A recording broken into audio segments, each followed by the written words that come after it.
अस्सलाम वालेकुम, मैं हूं इश्तियाक गुंदल। आप मेरा यूट्यूब और फेसबुक चैनल देख रहे हैं, देखने का बहुत शुक्रिया। 2022 पाकिस्तान के लिए मजमूई तौर पर कैसा रहा और 2023 पाकिस्तान के लिए कैसा होगा, ये वो लाइन है जिसके ऊपर हर कोई आजकल बात करते हुए नजर आता है। 2022 गुजर गया, हम 2023 में दाखिल हो चुके हैं। लेकिन अगर 2022 का एक मुवाजना किया जाए, एक उसके ऊपर एक नज़र डाली जाए कि 2022 मजमूई तौर पर पाकिस्तान के लिए कैसा रहा, 2022 पाकिस्तान के लिए कामयाब साल रहा या नाकाम, 2022 में पाकिस्तान को कामयाबियां ज़्यादा मिली या नाकामियां, तो यकीनी तौर के ऊपर अगर उस हवाले से बात की जाए तो बज़ाहिर ऐसा नज़र आता है कि पाकिस्तान 2022 जो था वो पाकिस्तान के लिए कुछ ज़्यादा अच्छा नहीं रहा। इस साल के अंदर वो जो कहते हैं कि पाकिस्तान जो था वो आहिस्ता आहिस्ता जो है वो बुलंदी की तरफ जा रहा था।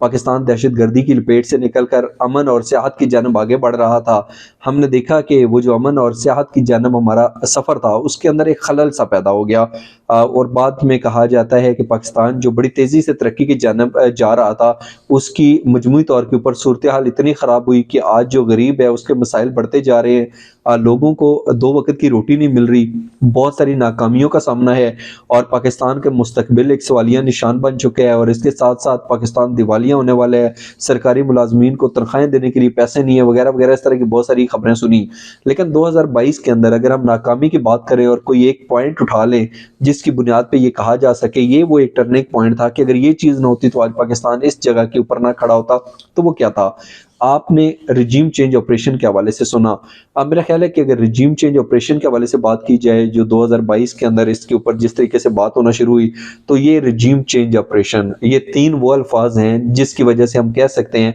कि इन 3 अल्फाज की वजह से पाकिस्तान को बेतहाशा जो है वो नुकसान उठाना पड़ा।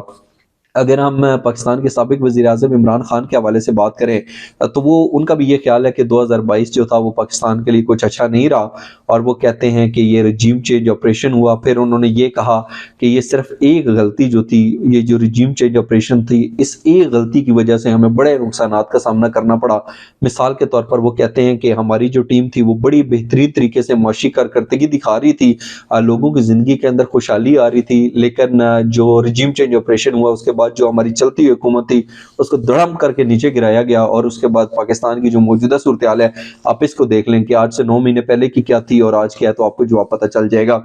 फिर इसके साथ साथ वो ये कहते हैं कि पाकिस्तान के अंदर रिजीम चेंज ऑपरेशन की वजह से जो मुजरमों का एक टोला था उसको जाके इक़्तिदार के ऊपर मुसल्लत कर दिया और वो जब इल्ज़ामात लगाते हैं तो वो कहते हैं कि एक जो एनआरओ था वो जनरल परवेज़ मुशर्रफ ने दिया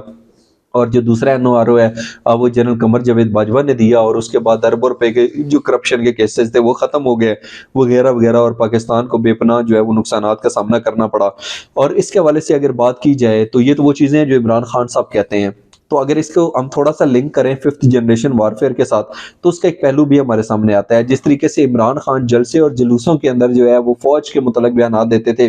बल्कि ये कहना ज़्यादा मुनासिब होगा कि फ़ौज के कुछ जर्नलों के हवाले से बयानात देते थे और साबिक army chief general Qamar Javed Bajwa के हवाले से जिस तरीके से बयानात देते थे, उनकी मुद्दत मुलाजमत के दौरान ही जिस तरीके से उनके ऊपर इल्ज़ामात लगाए गए, तो उसके दौरान एक तासर ये पैदा हुआ कि इमरान खान के इल्ज़ामात की वजह से और जिस तरीके से इमरान खान जनरल कमर जावेद बाजवा के ऊपर तनकीद करते हैं, जो फ़ौज है और जो पाकिस्तान की अवाम है, इनके दरमियान एक खलीज बढ़ रही है। ये जो ऐसे रहते थे कि आहिस्ता आहिस्ता वो दूर होते जा रही है, ये तासर देने की एक कोशिश की गई। और मेरा ख्याल है कि जो 5th जनरेशन वारफेयर है और या हम हाइब्रिड वारफेयर का बार बार लफ्ज़ सुनते हैं, तो वो यही चीज़ थी कि अवाम और जो कौमी इदारे हैं उनके दरमियान एक खलीज पैदा कर देना। और हमने बहुत सारे सोशल मीडिया के ऊपर क्लिप्स देखे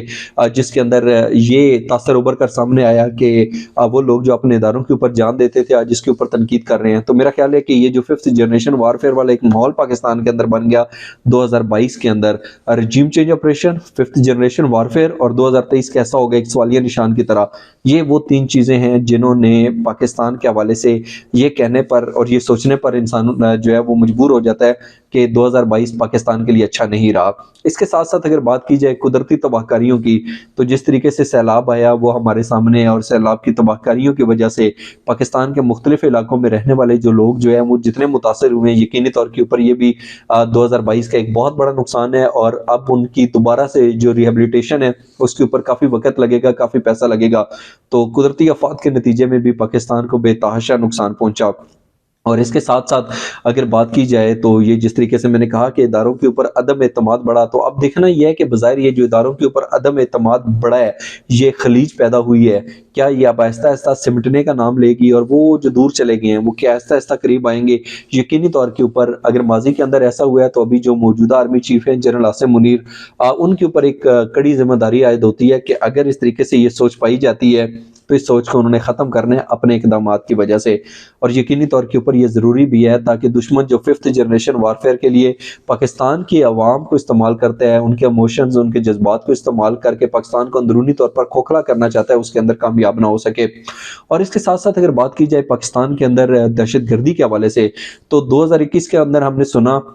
کہ پاکستان جو ہے وہ دہشت گردی کی لپیٹ سے نکل کر امن اور سیاحت کی جانب آگے بڑھ رہا ہے، اور ہمیں بظاہر ایسا نظر آتا تھا کہ دہشت گرد عناصر جو ہیں ان کا پاکستان سے خاتمہ ہو چکے ہیں، اور آپریشن رد الفساد کے نتیجے میں پاکستان کے مختلف شہروں میں اب نہ تو کوئی دہشت گرد بچے ہیں، نہ ان کے کوئی سہولت کار ہیں، تو اب پاکستان کے اندر امن بحال ہو چکا ہے۔ لیکن پھر ہم نے دیکھا کہ 2022 کے جو آخری 1.5-2 ماہ کی بات کی جائے تو ہمیں پاکستان کے مختلف علاقوں میں دہشت گردی کے بڑے بڑے واقعات نظر آئے، اور اس کے ساتھ ساتھ وفاقی وزیر داخلہ رانا ثناءاللہ کی طرف سے ایک بیان سامنے آیا ہے کہ پاکستان کے اندر کالعدم جماعت تحریک طالبان پاکستان کے تقریباً 7 سے 10 ہزار دہشت گرد موجود ہیں۔ یقینی طور کے اوپر یہ ایک بڑی تعداد ہے، اس کے بعد کئی طرح کے سوالات بھی اٹھ گئے ہیں، لیکن یہ جو آخری 2-1 ماہ کے اندر ہم نے پاکستان کے اندر دہشت گردی کے واقعات دیکھے ہیں، اس سے تو بظاہر ایسے ہی نظر آتا ہے کہ 2022 کے اندر ایک بار پھر دہشت گردی کو فروغ ملا ہے، اور پاکستان کے اندر دہشت گردی کی کارروائیوں کی ایک بار پھر ابتدا ہو چکی ہے۔ تو یقینی طور کے اوپر 2022 کے اندر جو ہماری بڑی بڑی خامیاں تھیں، ناکامیاں تھیں، یا جو منفی پہلو تھے، اس کے حوالے سے تو ہم نے بات کی، تو پھر سوال یہ پیدا ہوتا ہے کہ 2023 جو ہے وہ پاکستان کے لیے کیسا ہوگا؟ میرا خیال ہے کہ جس طریقے سے رجیم چینج آپریشن، اس کے بعد جس طریقے سے اداروں کے اوپر تنقید کی گئی اور ایک خلا پیدا ہوا عوام اور قومی اداروں کے درمیان، تو میرا خیال ہے کہ 2023 کے اندر انشاءاللہ جو ہے وہ سمٹ جائے گا، اور وہ جو فاصلے تھے اب مزید نہیں ہوں گے، بلکہ اب جو ہے وہ شاید قربتیں بڑھیں گی، اور میرا خیال ہے کہ یقینی طور کے اوپر یہ ہونا چاہیے۔ لیکن اگر دہشت گردی کے واقعات کی بات کی جائے تو شاید اس کے اندر پاکستان ایک بار پھر دہشت گردی کا نشانہ بنتا ہوا نظر آ رہا ہے، اور شاید 2023 کے اندر بھی یہ جو دہشت گردی کی کارروائیاں اور جو دہشت گردی کے واقعات ہیں ان کا سلسلہ جاری رہے گا۔ لیکن دیکھنا یہ ہے کہ کیا سیکیورٹی فورسز اپنے بہترین اقدامات کی بدولت دہشت گردی کی کارروائیوں کو ہونے سے بچا سکیں گے؟ یقینی طور کے اوپر اب ایک طرف ہم نے یہ دیکھنا ہے کہ سیاسی عدم استحکام جو ہمیں 2022 کے اندر نظر آیا، اور 2022 کے آخری مہینوں کے اندر جو دہشت گردی کے واقعات نظر آئے، اگر سیاسی عدم استحکام جو ہے وہ کوئی بھائی چارے کے اندر بدل جاتا ہے، اور یہ جو دہشت گردی کے واقعات ہیں یہ بڑھنے سے پہلے تھم جاتے ہیں، اور ان کا کوئی نہ کوئی جو ہے وہ حل نکل آتا ہے، اور دہشت گردوں کے خلاف جس طریقے سے ریاست پاکستان نے عزم کیا ہے کہ دہشت گردوں کو ہر قیمت پر کچلا جائے گا، اگر اس کے لیے مؤثر، بروقت اور فوری اقدامات کیے جاتے ہیں تو یقینی طور کے اوپر 2023 پاکستان کے لیے بہتر ہو سکتا ہے۔ اگر خدا نہ خواستہ معاملات یوں ہی چلتے رہے تو پاکستان کے اندر سیاسی عدم استحکام، دہشت گردی کے واقعات میں اضافہ، 5th جنریشن وارفیئر کی کامیابی کے چانسز بڑھ جائیں گے، جو کہ یقینی طور کے اوپر موجودہ صورتحال میں پاکستان کے لیے بالکل بھی قابل قبول نہیں ہے۔ تو دیکھنا یہ ہے کہ 2023 کے اندر کیا دہشت گردی کے واقعات میں کمی آئے گی، کیا سیاسی عدم استحکام پاکستان سے ختم ہو جائے گا، اور یہ جو اداروں کے اوپر تنقید ہے اور لوگوں کی پکڑ دکڑ ہے کیا اس کے اندر کمی آئے گی؟ یقینی طور کے اوپر اگر یہ اقدامات کر لیے گئے تو پھر 2023 پاکستان کے لیے بہت اچھا ہوگا۔ اس امید، اس یقین اور اس دعا کے ساتھ کہ اللہ کرے کہ 2023 پاکستان کی خوشحالی اور امن کے لیے بڑا اہم سال ثابت ہو، اور پاکستان جو ہے وہ ایک بار پھر دہشت گردی کی لپیٹ سے نکل کر اور یہ جو بدگمانیوں کی فضا ہے اس سے نکل کر امن اور سیاحت کی جانب آگے بڑھے انشاءاللہ۔ اللہ کرے کہ ایسا ہی ہو۔ آج کا ولاگ دیکھنے کا بہت شکریہ۔ اس حوالے سے اپنا قیمتی فیڈ بیک ضرور دیجیے گا۔ اپنا بہت سا خیال رکھیے۔ اللہ حافظ۔